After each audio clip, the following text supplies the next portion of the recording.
Au bord du précipice, perché sur la crête, Antoine Bizet s'apprête à s'élancer sur ces falaises escarpées de l'Utah pour la compétition de VTT freeride la plus dangereuse du monde, le Rampage.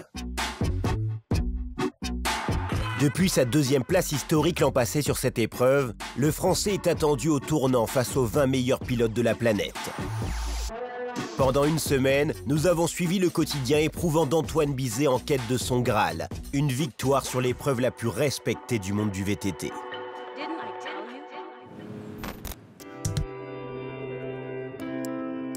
Du haut de ses 25 ans, Antoine Bizet est l'un des meilleurs riders au monde.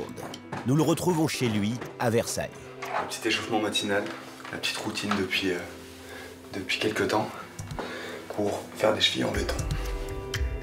Malgré un long passage à vide à cause d'une blessure à la cheville, Antoine ne néglige aucun détail. La compétition commence dans quelques jours. La plus grosse compète de notre saison, donc déjà on s'y prépare plusieurs mois à l'avance. Moi j'avais cette blessure à la cheville, j'ai dû faire le choix de zapper toute ma saison de slopestyle pour être prêt le jour J. J'ai à peine touché mon vélo en fait, c'est surtout revenir d'une blessure qui était censée prendre 4 à 7 mois pour pouvoir reprendre le vélo. La descente est une pratique risquée. Lors de la mythique course de Taxco en 2016, il se blesse gravement à la cheville. C'est donc après une longue rééducation qu'Antoine peut remonter sur son vélo, direction son spot d'entraînement habituel.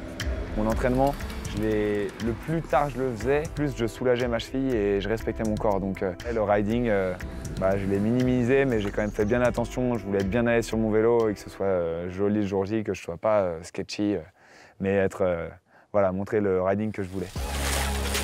Cet entraînement est crucial. Il va permettre à Antoine d'emmagasiner un maximum de confiance sur son vélo. Il doit oublier sa cheville et se concentrer sur les trajectoires. Versailles, c'est quand même du sacré riding, il faut être très bien sur son vélo. La Rampage, c'est un peu la même chose avec une falaise de chaque côté. En gros, si tu tombes, t'es mort. L'entraînement, l'occasion de régler les moindres détails. J'ai envie de me mettre un cours sur cette bosse, quoi. Donc je me fais bien des entraînements pour être sûr d'arriver à la bonne vitesse du premier coup, quoi. Ou si t'arrives pas assez vite, et ben ta roue arrière, ou même ta roue avant si t'es vraiment pas assez vite, se prend dans la montée, et là ça fait un énorme coup, donc pour la cheville c'est pas bon du tout. Antoine Bizet répétera ainsi ses mouvements jusqu'à les maîtriser à la perfection. L'entraînement à domicile se termine, direction le désert de l'Utah, aux États-Unis. Nous sommes à 3 jours de l'épreuve et comme tous les compétiteurs, Antoine a carte blanche pour imaginer construire son propre parcours du haut des falaises jusqu'à la ligne d'arrivée en bas. C'est ici que nous le retrouvons avec ses 2 shapers. Ils aident Antoine à bâtir chaque section de son tracé. Pour avoir une chance de s'imposer en finale, ils doivent créer une ligne originale et engagée. Heureusement, moi, c'est loin d'être la première fois que j'y vais, je suis presque un local, mais c'est toujours très impressionnant. J'ai revu les sauts et je réalisais vraiment pas que c'était aussi gros quand on retourne sur le spot.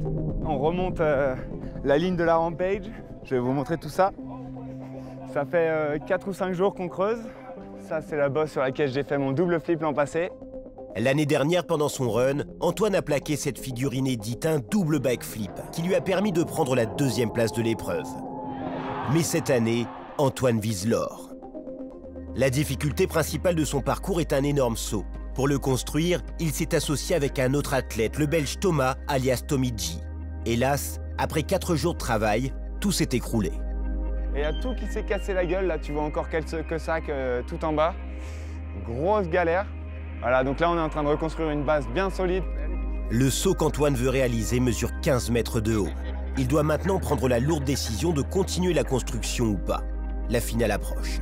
C'est juste le pire moment, on était avec la team de Tommy G, on s'était unis à 2 pour construire ce gros gap et il a fallu essayer de s'y remettre. Donc Tommy a choisi de préparer une autre ligne. Moi j'ai malgré tout essayé avec tous mes shapers de m'y mettre au maximum, mais on n'était plus que 3 au lieu de 6. Ouais, beaucoup de boulot.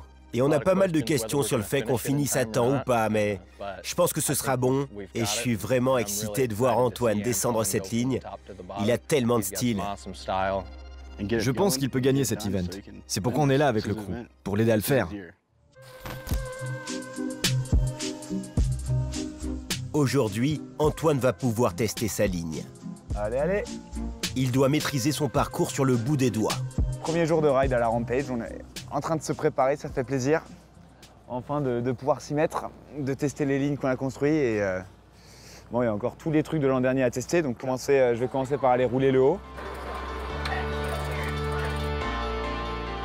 Départ de la Rampage, ça c'est le premier drop, je viens de me le faire une fois, je vais le retester un coup. Donc ça envoie sur une grosse pente super raide, il faut bien chauffer le virage.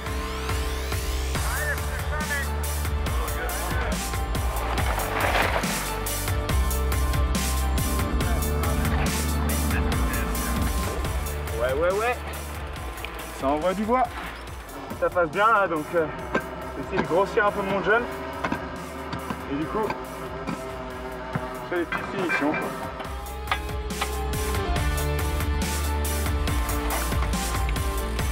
Le premier saut de sa ligne est validé. Il doit continuer ainsi sur plus d'une centaine de mètres. Prochaine section avec un passage en backflip. Les tricks engagés font partie de ses atouts.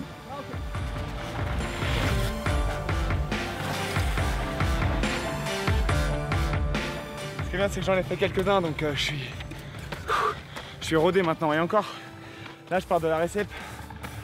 Pour le contest, il faudra partir d'en haut, donc c'est encore un autre truc pour mettre un gros freinage. Le haut du run est validé, s'ensuit le fameux saut de 15 mètres de haut, hélas toujours en chantier. Ça prend forme. Doucement mais sûrement. On doit juste se méfier de ce trou là-bas, mais surtout de ce gros rocher qui est vraiment mal placé, ce qui est très embêtant. La nuit tombe, et par manque de temps, Antoine et son équipe doivent renoncer à ce passage pourtant prometteur. On a donné tout ce qu'on a pu et on n'a pas regretté ce qu'on a fait, on a tout donné, mais ça a été quand même un des gros trucs durs de cette Rampage aussi.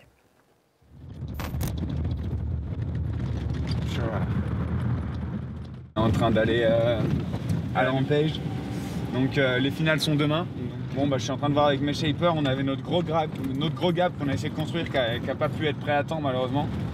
Du coup, on a réfléchi hier à une nouvelle petite ligne pour le remplacer. Merci mec. Je vais m'entraîner sur ce step down.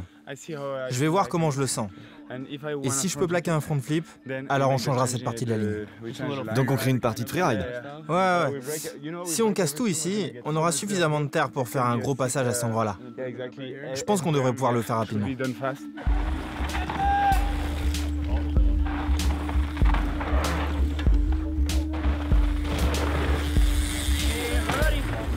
Je viens de tester le step down, il est pas mal.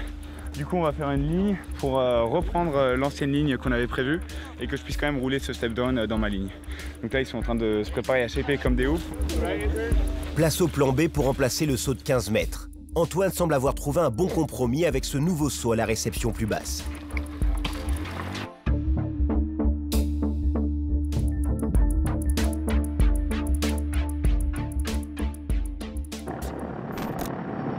Le matin de la compète, je suis arrivé bien avant le lever du soleil au parking de la Rampage. J'ai un peu stressé parce que je savais qu'il y avait plein de choses à essayer. Et heureusement, ce jour-là, il faisait un temps nickel, on avait 0 vent. Et on a eu 1h30 de session avant la Rampage, mais je crois que c'est une des meilleures sessions de ma vie.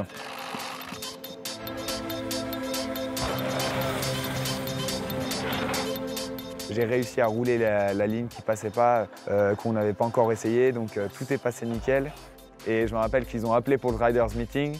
J'avais fait un gros backflip sur la bosse. Et là, ils disent Riders Meeting, tout le monde descend. Et là, je me dis, bon, allez, je remonte, il faut que je fasse une dernière ligne. J'arriverai. Ils vont commencer un peu en retard de toute façon. Mais en arrivant en haut, je me suis dit, bon, allez, on tente cette histoire de double flip.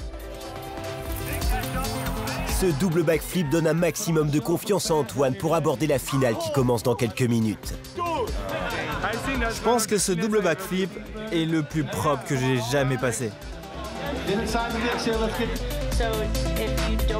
crois que l'expérience m'aide à me préparer dans ma tête et là je me sens prêt pour claquer le run que j'ai prévu. Il est maintenant temps pour Antoine de valider ses mois d'entraînement. Pour s'imposer, il a 2 passages. Sa prestation sera jugée selon le choix de sa ligne, ses tricks, ainsi que la fluidité de son pilotage et son style. Il plaque avec succès son premier backflip.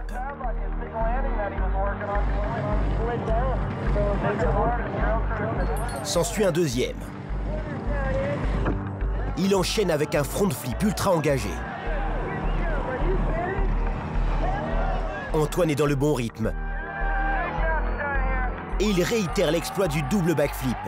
Le Français vient de réaliser un run de très haut niveau, avec vitesse et sans la moindre erreur.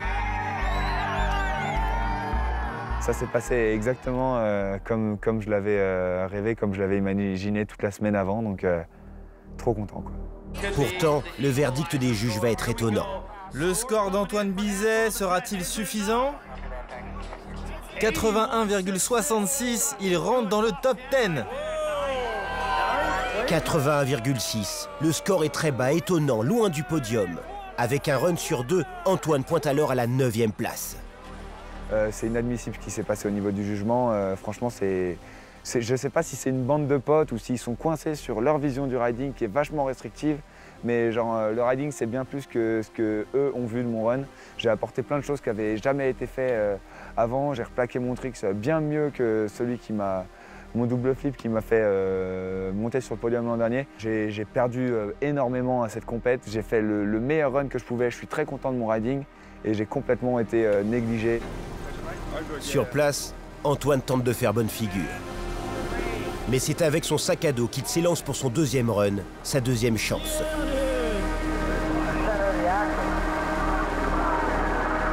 En fait, le Français est déçu. Il ne prend pas beaucoup de vitesse, il finit même par s'arrêter en plein milieu du parcours. Antoine néglige son deuxième run, c'est sa façon de montrer sa déception aux organisateurs. Mais le Français n'est quand même pas venu pour rien. Le prix du public pour les Red Bull Rampage 2017 est pour Antoine Bizet.